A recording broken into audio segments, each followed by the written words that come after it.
Hello my dear friends, ఈ రోజు మన ఛానల్లో జీరా రైస్ చాలా పర్ఫెక్ట్గా మంచి ఫ్లేవర్తో ఎలా ప్రిపేర్ చేసుకోవాలో చూసేద్దాం. నా వీడియో ఎవరైనా ఫస్ట్ టైం చూస్తున్నట్లయితే please like and subscribe to my channel. Lunch బాక్స్కి బెస్ట్ రెసిపీ అండి. Let's start the process.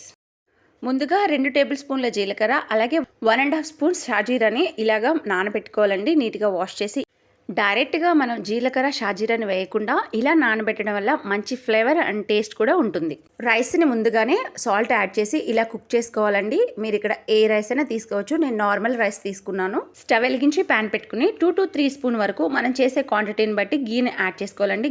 ఇప్పుడు ఇందులో ఇక్కడ చూపిస్తున్న ఇంగ్రీడియంట్స్ మన నానబెట్టుకున్న జీరా మిక్చర్, అలాగే గ్రీన్ చిల్లీస్, మీకు కావాలంటే ఎండుమిర్చి కూడా యాడ్ చేసుకోవచ్చు. కరివేపాకు యాడ్ చేస్తే మంచి ఫ్లేవర్ అండ్ టేస్ట్ కూడా బాగుంటుంది. 1 లేదా 2 రెమ్మల వరకు కరివేపాకును యాడ్ చేసుకోండి. చూడండి, మంచిగా రోస్ట్ చేసుకోవాలి. ఆ తర్వాత మనం ముందుగా సాల్ట్ యాడ్ చేసి కుక్ చేసిన రైస్ని యాడ్ చేసి ఒక 2 to 3 మినిట్స్ ఆ జీరా ఫ్లేవర్ అంతా రైస్కి పట్టేలా మిక్స్ చేసుకుంటే సరిపోతుంది. రైస్తో సాల్ట్ కుక్ చేయలేకపోతే ఈ టైంలో కూడా సాల్ట్ యాడ్ చేసుకోవచ్చండి. It's done. ఎంతో టేస్టీ అయినా జీరా రైస్ రెడీ అండి. లంచ్ బాక్స్కి పర్ఫెక్ట్ రెసిపీ. టేస్ట్ కూడా చాలా బాగుంటుంది. జీలకర్ర హెల్త్కి చాలా మంచిదండి. అరుగుదల సమస్యకి జీలకర్ర అనేది మంచిగా పనిచేస్తుందండి. వీడియో నచ్చినట్లయితే ప్లీజ్ దయచేసి లైక్ చేయండి. మరిన్ని వీడియోస్ కోసం మన ఛానల్ని సబ్స్క్రైబ్ చేయండి. Thanks for watching my video.